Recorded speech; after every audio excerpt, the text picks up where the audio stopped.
So, next problem. A marble is thrown horizontally with a speed of 15.50 meters per second from the top of a building. When it strikes the ground, the marble's velocity makes an angle of 65.0 degrees below the horizontal. What was the height of the building? Alright, so what's the first thing we do? Draw a diagram. So we've got some building. Okay, here's the ground. We have a marble thrown horizontally, so we've got our marble, it's thrown horizontally. Qualitatively, what do we expect this motion to look like? Well, we expect it obviously to do something like this, come down here, land like that. And when the marble strikes the ground, the marble's velocity makes an angle of 65 degrees below the horizontal. So down here, final velocity is 65 degrees below the horizontal. So let's make sure we get the right angle. It is below the horizontal as opposed to the right of the vertical. So we're not looking at this angle, we're looking at that angle. There's the final velocity. And it is thrown initially at 15.0 meters per second. What is the height of the building? Okay, so height of the building, there we go. That's what we're looking for. Okay, what do we do next? Let's write down our variables. Again, let's write them down in the order. X naught x, Vx naught Vx, Ax, Y naught y, Vy naught Vy, Ay, T. Where do we want to put our origin? Again, leftmost point, furthest down. Let's put the origin down here. Do you have to put it there? Could you put it somewhere else? Absolutely. Put it anywhere you want. You can put it up here at the top, put it over here, have y positive upwards, y positive downwards, x positive right, x positive left, whatever you want. You can choose your origin any way or your axes any way you want. The thing is, what will make the problem the easiest to solve? And typically I think leftmost with x pointing positive to the right means all of your x values will be positive. The lowest point with y pointing positive upwards means all of your y values will be 0 or positive. So I just think it's the easiest way to do it. But you can put it anywhere you want. What do we know? X naught, the initial horizontal position. Well, initially we are right above the origin, so our initial x value, 0. Y naught, the initial height. Well, that's how high it is above here. Well, actually, that's what we're actually looking for. So that's really the answer to the problem. If we can find y naught, that's what we want. X, what's the final x value? Well, we don't know that. We don't know how far it travels horizontally. Y, well, we do know that it lands on the ground, so the final y, the final height, will be 0. So we know y is 0. Vx naught, well, we know it's horizontally, it's launched horizontally, so Vx naught is going to be 15.0 meters per second. Vy naught, well, if it's horizontal, it's not going up or down initially, so we know that's going to be 0. Vx, well, again, we know this trick. If Ax is 0, which it always is going to be in these two-dimensional projectile problems, where we're only looking at the influence of gravity, we know that's going to be 0. So from our first x equation, we know that Vx is also going to be 15.0 meters per second. Vy, do we know that? Well, no, we don't know that. Ay, well, yeah, again, it's moving under the influence of gravity, so Ay is negative 9.80 meters per second squared. T, we don't know that. Okay, so the problem is, how are we going to solve for y naught? Well, if we think about it, let's try and be a little bit smart. We have gotten all of these values from what we know of the statement of the problem. There's one thing that we have not used. What were we given in the problem that we actually have not used? Well, if you think about it, it's this angle here, 65 degrees. Is there some way that we might be able to use that 65 degrees somehow over here to find out something we don't know? Well, yeah, let's think about this. It's telling us the angle of our final velocity. So let's draw this over again. So here is our final velocity. We know that this is at an angle of 65 degrees. How can we use that? Well, we know that the x component of that is going to be 15 meters per second. So we know that this is 15 meters per second. Can we use that somehow to find something else? Like what? Well, what's this component? That is Vy. Can we find Vy? Well, yeah, as a matter of fact, we can. We know that the tangent of 65 is going to be the opposite over the adjacent side. In other words, Vy over 15.0 meters per second. In other words, Vy will be 15 meters per second times tan of 65 degrees. Let's be just a little bit careful here. We know Vy is going to be negative, and when we use lengths in sides of triangles, it's always good to use positive numbers. So Vy is actually going to be the negative of that, and so this really is negative Vy. Negative Vy will be a positive quantity, and that will give us actually a negative value for our y component. So that's good. Let's stick that in there. Negative 15.0 times tan of 65. That gives us a value for Vy of 32.3 degrees. 32.3 meters per second. Negative 32.3 meters per second. So we know that Vy is negative 32.3 meters per second. Well, is that going to help? Yes, that's actually going to give us enough information so that now we can actually solve for y naught. Look at your equations. What can we use to solve for y naught? Well, we can go to the fourth equation in the y motion, and we can use that to solve directly for y naught. So what do we have? We've got, now we've used this, I'm just going to erase this here. We have Vy squared equals V naught y squared plus 2ay, y minus y naught. We know that y is equal to 0, and we know that Vy naught is equal to 0. So we have that Vy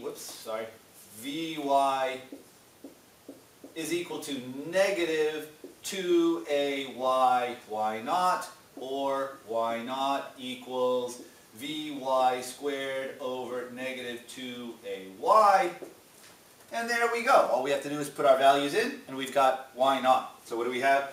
Vy squared is 32.3, negative 32.3 meters per second. We're going to square that. That will make it positive. Divided by negative 2 times ay. Ay is negative 9.80 meters per second squared. Well, there we go. We've got a negative times a negative, making it positive. This negative gets squared, making it positive, and we end up with y naught being a positive number, as we expect. Multiply that out, and we find y naught is equal to 53.2 meters.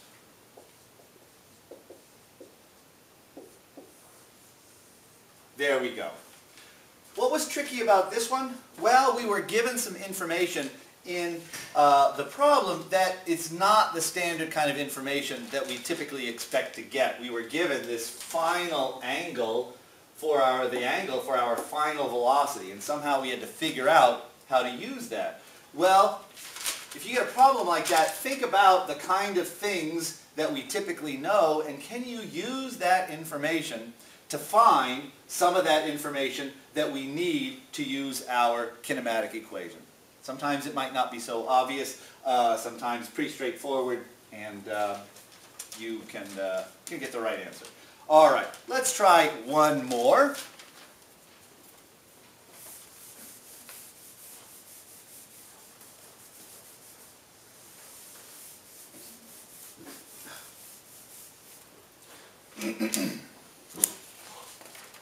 So, here we go. A rock is thrown at an angle of 15 degrees above the horizontal with a speed of 25.0 meters per second. A, how high does it go? B, how far does it go? All right, so what do we do first? The biggest problem that I hear students say when they have a problem like this is, I don't know where to start. I don't know where to begin. Well, just remember, go through the steps like we've been talking about. The first step, draw a picture. Just about anybody can draw a picture, maybe not a good picture, you don't have to worry about that. Draw a picture about what the problem looks like. So here we have a rock is thrown at an angle of 15 degrees above the horizontal. So, alright, here we go. We've got a rock thrown at 15 degrees above the horizontal with a speed of 25 meters per second. Alright, that's the statement of the problem. What do we expect it to look like? What's this motion going to look like? Well, we expect it to, have you ever thrown a rock? Probably. What does it look like? Well, you know it's going to go up and it's going to come down. So there we go. That's what the motion looks like. Part A, how high does it go? Well, what's that asking for? That's asking for the maximum height. How high does it go? What's the maximum height that the rock has? How far does it go? Well, we're asking for where does it land? How far does it go when it lands? There we go.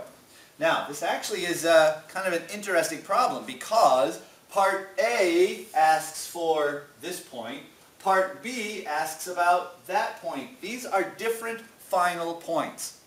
We have information about the same initial point. The initial point is where the rock is being thrown. Don't throw rocks, by the way.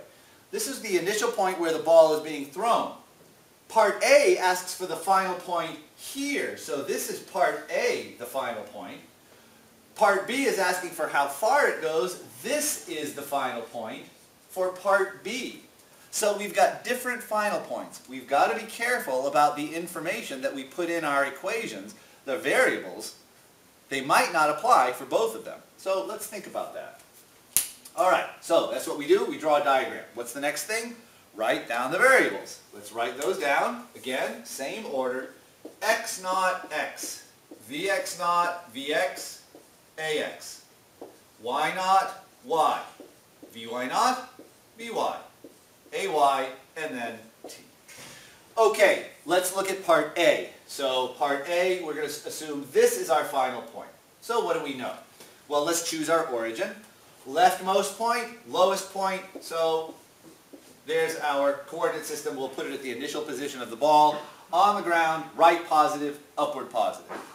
All right, x naught. What's x naught? Well, that's the initial x coordinate. Here, it's starting out at the origin, so x naught is 0. Y naught, it's starting out at the origin. Again, y naught is 0. X, how far does it go? Well, here's our final point. Do we know how far it goes? No, we don't know how far it goes. We don't know what x is. Y? Y? Well, that's going to be the height, so that's actually what we're looking for. So for Part A, y is what we're looking for. That'll be the answer to Part A. Vx naught, Vy naught. Well, those are going to be the initial velocity components. So we'll have to break that down. What do we have? 25 meters per second at an angle of 15 degrees. The horizontal component will be Vx naught. The vertical component will be Vy naught. Okay, Vx naught, that is the adjacent side to the 15 degrees. So this is going to be 25.0 meters per second cosine 15 degrees. Vy naught, that's the opposite side to the 15. So this will be 25 meters per second sine 15 degrees. Now, notice the x velocity is to the right, which will be positive. The y velocity is upward, which is positive, both by our definition. So both of these will be positive quantities. Multiply that out, and we find that Vx naught is 24.1 meters per second. Vy naught is 6.47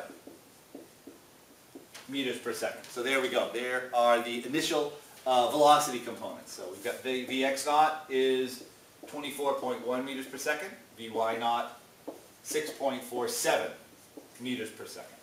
Okay?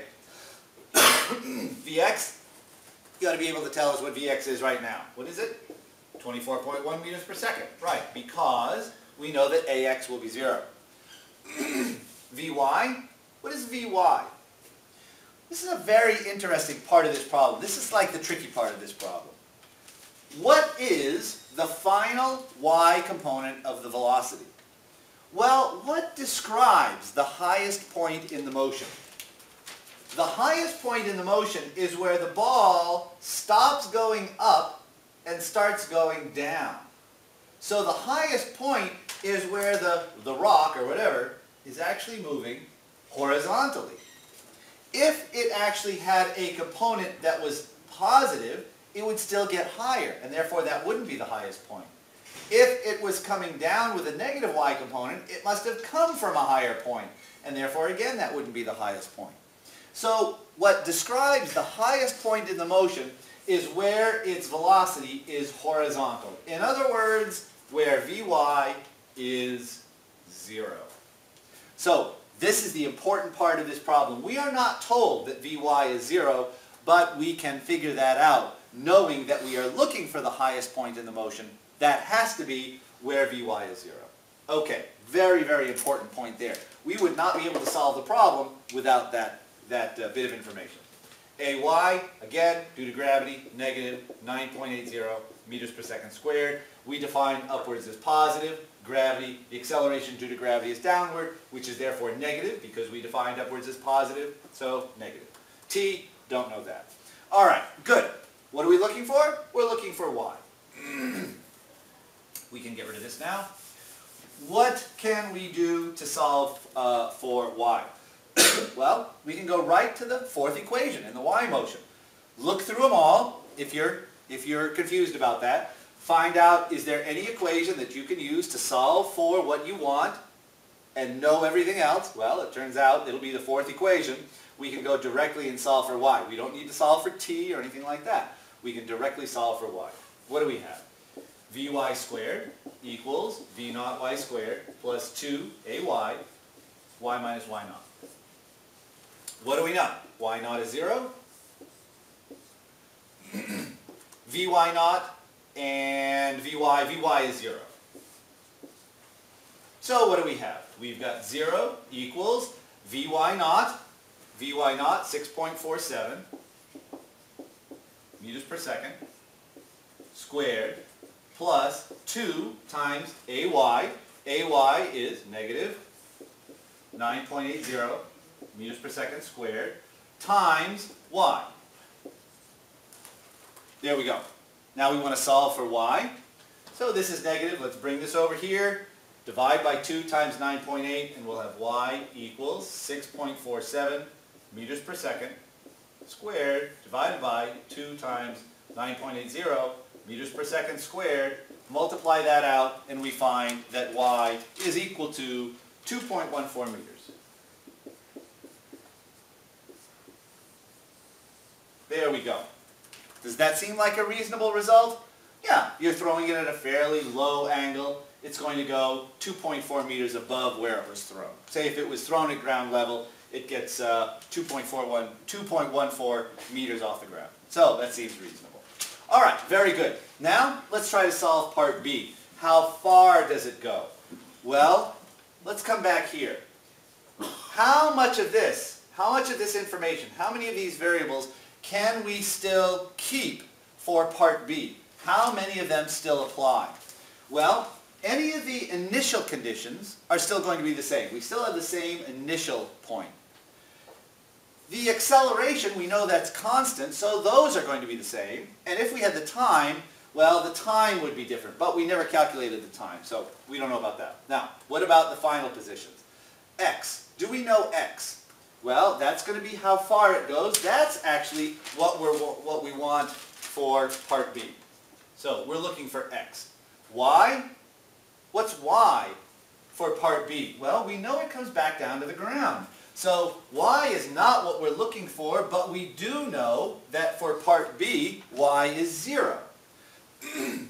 Vx naught, Vy naught, well, those are the initial velocities, and those are still, well, it's a race now, but those are still the initial velocities for part B. We still have the same initial velocities. What about Vx? Well, yeah, that's still going to be the same. Vy, is Vy 0? Well, no. Vy was only 0 at the peak of the motion, up here. Vy will be some negative value over here, but we don't know what it is at the moment. So, we don't know what that is. Ax, Ay, and t again. What are we looking for? We are looking for x.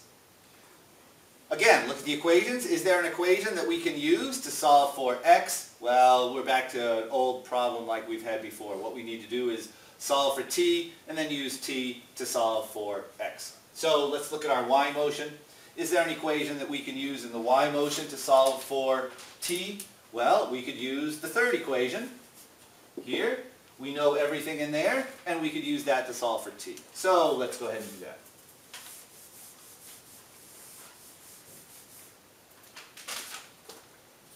So what do we have? Y equals y naught plus v naught y t plus 1/2 ay t squared. Y naught is 0. Y is 0. And nothing else is 0. Okay. Now, because we don't have a constant term here, we actually will not have to solve this using the quadratic equation.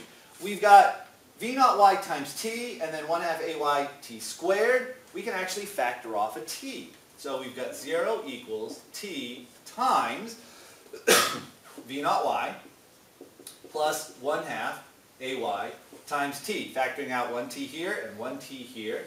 There we go. Now, how do we solve this? Well, we've got the product of two things equals 0. How is the product of two things equal to 0? Only if one of those is 0. Well, the one possible solution is t equals 0. So that's one solution to our problem. T equals 0. Well, that's no motion at all. That means the point is back here. But is y equal to 0 if t equals 0? Yeah. So that is a solution to the problem. That certainly would be a solution to our problem where y is equal to 0 when t is equal to 0. But that's not the solution we're actually looking for this problem. But that's where it comes from. That's why that's one of our solutions. How else could this equation be 0? If v naught y plus 1/2 ayt is equal to 0. Well, what's t in this case? Well, let's bring a v naught y over here. Multiply by 2, divide by ay, and we have that t equals negative v naught y. We get that when we bring the v naught y over there. Times 2, multiply by 2, divide by ay, and there we go. There's our value for t. So what do we get? Negative 2 times v naught y. V naught y is 6.47 meters per second, divided by ay, negative 9.80 meters per second squared. Again, notice we've got a negative over a negative, making it positive. So we'll end up with a positive time, and that's what we would expect. Don't ever just take in or take out, put in or take out some negative sign because you think it shouldn't be there. The mathematics should always work out to give you the correct sign for your value. If it doesn't, you've made a mistake somewhere. And if you have an extraneous negative sign where you think it shouldn't be, it's because there's a mistake somewhere, and you should find that mistake rather than just canceling out your negative sign. Excuse me. So, multiply that out, and what do we get?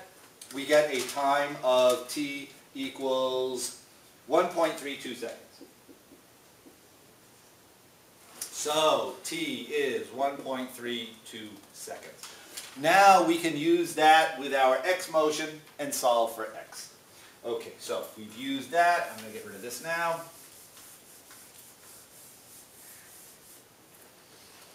What equation can we use to solve for x? Well, we could use the third equation from the x motion. X equals x naught plus vx naught t plus 1/2 axt squared. X naught is 0. Ax is 0. And we have x equals vx naught 24.1 meters per second times t, which we now have as 1.32 seconds. Multiply that out, and we find x is equal to 31.8 meters. There we go. So, the thing about this problem was to notice that the question was asking for two very different types of information. The maximum height and the maximum distance which were two different final points in the motion. So while we could determine some values of the variables for part A, we could not use all of those values for part B. We had to evaluate which was still useful and which did we have to get rid of. And in particular, which one did we have to get rid of? The final y component of the velocity, Vy, which was 0 here, not 0 there. All right, very, very good. Keep in mind, we'll start a new topic next time. However, we'll have an exam a week from, if you're watching this on Monday, it'll be a week from Monday.